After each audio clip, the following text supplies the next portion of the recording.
Dispossession of native land began in the 19th century. After Mexico ceded its northern territory to the United States in the 1848 Treaty of Guadalupe Hidalgo, violence continued for decades between white colonists and native nations defending their land. Before 1827, the Sierra was occupied solely by Native Americans, but by 1897, due to American expansion, the natives' economies and cultures had been displaced, and their way of life was lost. Their lands and hunting grounds were ruined by agricultural practices from settlers in nearby cities and constant traveling further west. To feed themselves, many Native Americans were forced to work on settlement farms and were therefore very mistreated. American diplomats wanted to reach a compromise between settlers and native communities, but often undermined indigenous rights to self-govern or their ability to rule and control their own people.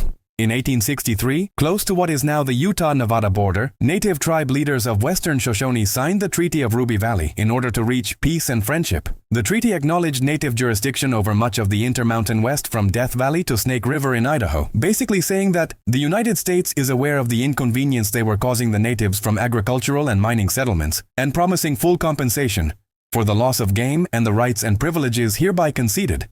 After Nevada became an official state, American settlers began arriving and treating Western Shoshone, Northern Paiute, and Southern Paiute land, as well as Washoe nations as public domain, empty for the taking.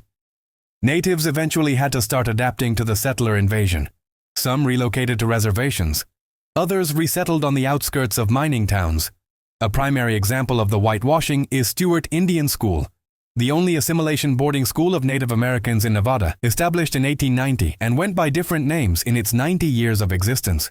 The main goal of the school was to eliminate any remnants of native culture or language from the children and to fully integrate them into American tradition. The children were stolen from their families, had their hair cut, were forced into American attire, and forbade them from speaking their native language. Near the beginning of the school's existence, students were harshly disciplined and often used for labor to construct and maintain the school building. The classes at these schools were mostly focused on training in the service industry, trade, and agriculture. As the school continued to grow, students were starting to be voluntarily sent rather than being taken due to parents' attempts to give their children a better chance at education. The school ultimately closed in 1980 due to budget cuts and worries of earthquake safety, and the government was also trying to get rid of Indian boarding schools at this time. Roughly 30,000 Native Americans were estimated to have attended the Stewart Indian School.